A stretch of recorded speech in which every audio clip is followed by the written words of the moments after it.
good question. Patient population here are patients with low-grade upper tract urothelial cancer. And in most cases, because of we don't have great endoscopic tools to manage this cancer, most patients end up with kidney removal, which happens in a particularly vulnerable population because these are patients with already diminished kidney reserves, and they're at significant risk for kidney insufficiency and downstream consequences of that.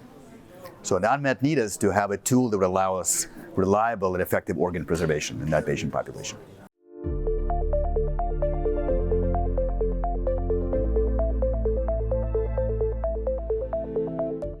We don't have that many great options. The options, because you're working within a very limited constrained space of the upper urinary tract, we don't have great tools to deal with those tumors.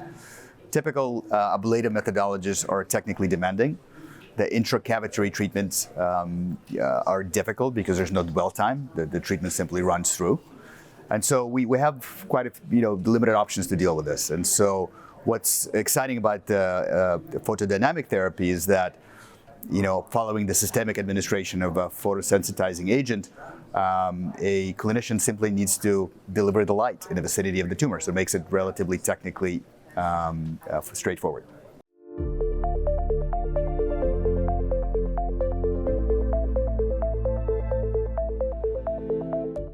Right, so this is an interim analysis. The primary endpoint of the clinical trial was complete response after up to 3 treatments. In this interim analysis, again, I keep highlighting that this is an interim analysis, but the complete response was achieved in 73% of the patients, which is I think, as good as I've seen in these types of circumstances. What's especially encouraging is that the safety profile was very favorable.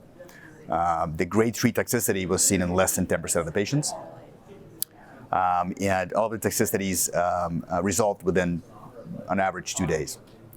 None of the toxicities were unique or unusual. These are things we mostly see with instrumentation of the upper urinary tract.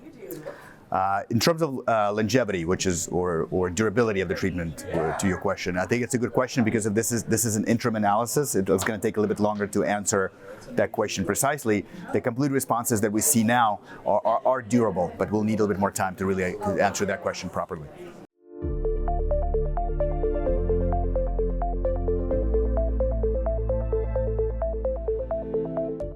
So first and foremost, they had to be low grade. So we had to do biopsies and washings to ensure that we didn't enroll patients with high-grade disease. In terms of tumor volume, again, per clinical trial criteria, patients could have up to 2 lesions, no lesion greater than 50 millimeters in the renal pelvis, and then no lesion greater than 2 centimeters in the urine.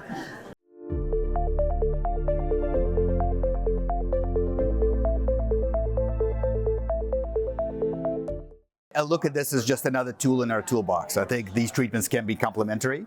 I can envision a scenario where you lead in with photodynamic therapy such as this, and perhaps use, as you debulk the tumor, you can use additional treatments as necessary. They're a little bit more technically demanding.